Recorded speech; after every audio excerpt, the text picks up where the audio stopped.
Hello everyone, welcome to my channel. This is Venkateshwarlu. Today I am going to explain about the basic parts of the robot. So I am going to explain about the basic parts of the robot.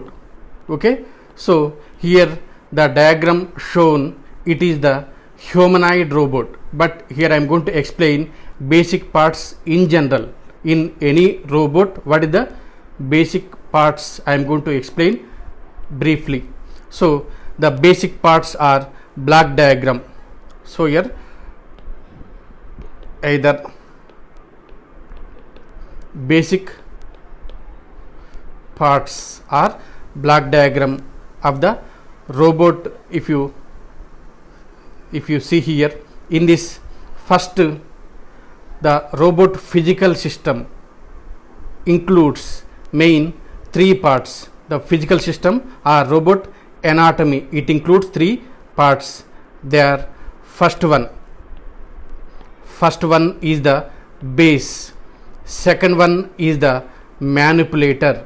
First one is the base, second one is the manipulator, third one is the end effector. So the basic parts of the robot, if you take in the physical system or anatomy, first is the base, second one manipulator, third one is the end effector.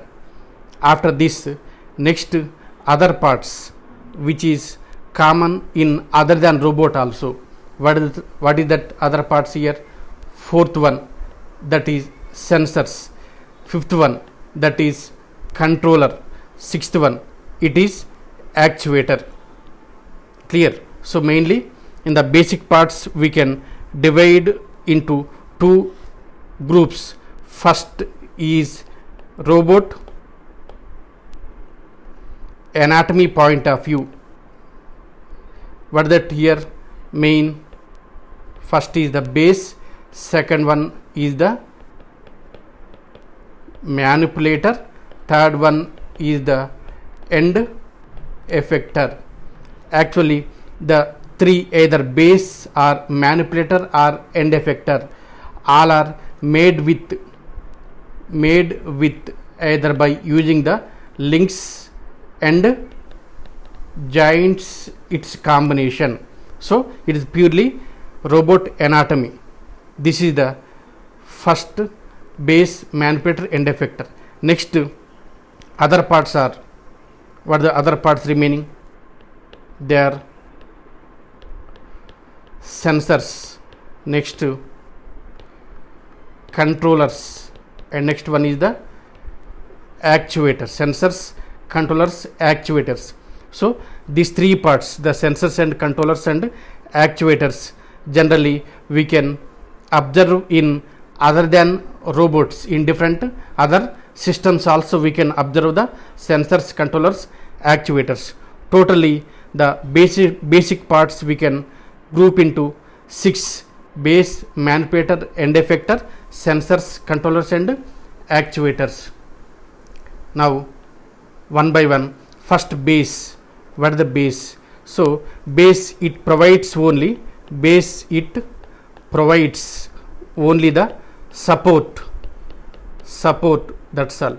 So the base, it may be fixed base or it may be movable. For example, if you take fixed base, for example, if you take here fixed base, this is the example fixed base. It is the mobile or mobile base. Fixed base generally used in industrial application. Suppose if you are using any robot in industrial applications. So here any industrial applications, then we are using the fixed base, and such robot is fixed in any one location in the manufacturing industry, such as any automobile industry. Mobile base means what? The robot base itself moves from one location to another location. In this mobile base, other possibilities. It may be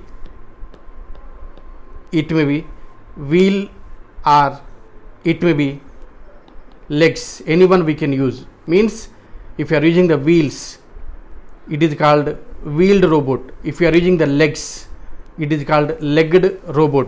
So either by using the wheels or by using the legs, we can make the robot to move from one location to another location. Such robot generally we can observe in outside industry.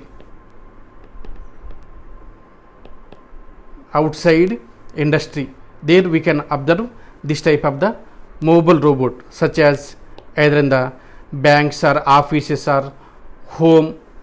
In different areas we can observe such type of mobile robots. So in this base, next one is the manipulator. What is the manipulator of the robot? So here manipulator means which is going to manipulate the things. It includes main, body and arm, and one more part, that is the wrist. So the manipulator of the robot includes body and arm, and one more is the wrist. So what is the main purpose of this body and arm? For example, the body and arm, it provides position of any object. For example, if you take in this manipulator, here arm, it includes the shoulder and elbow part. The shoulder and elbow part here, this is the elbow, this is the shoulder, this is comes under the robot arm. What the purpose? It provides position of any object, whatever the object you want to locate. Such position is decided based on this arm design. Clear? So position is nothing but a coordinates. What is the x coordinate, and what is the y coordinate, and what is the z coordinates? Such coordinates mainly we are using and deciding the position. Next, within the manipulator, another part, that is the wrist. So what is the main purpose of the wrist? Wrist, it provides orientation of the object. So here arm, it provides position, wrist, it provides orientation. Especially if you check here, wrist here, this is the wrist, or this is the wrist. Orientation means what?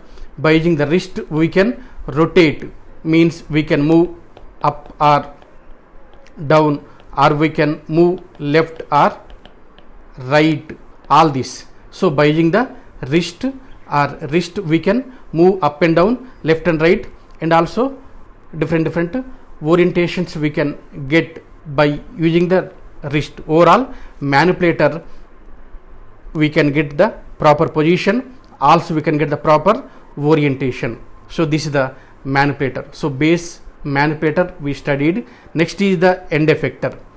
In the robot, what is the end effector? End effector, it is a device or tool. Where it is connected? It is connected to end of the robot arm. For example, here, where is the end effector? It is the end effector. So what is the purpose of end effector? It provides gripping, just like our fingers in our hand.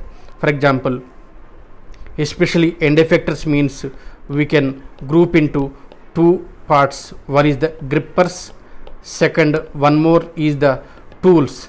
Grippers, it provides gripping or to hold any object. It is almost same like our fingers in our hand, which is meant to provide the gripping. Next, tools, it is the final object. Suppose we are using the pen or pencil or etc. These are all used to write something on a paper. So in industry also we are using the different tools for different applications. For example, in the automobile industry we are using any spark welding gun, arc welding gun, all are for different applications. These are all called tools. Okay, to hold this tool we need different grippers, means the grippers it will hold the spark welding gun, otherwise arc welding gun tightly. So these are the three main parts we can say it is comes under the robot anatomy or physical system only. Clear? Okay, in next class we'll see the remaining other parts such as sensors, controllers and actuators.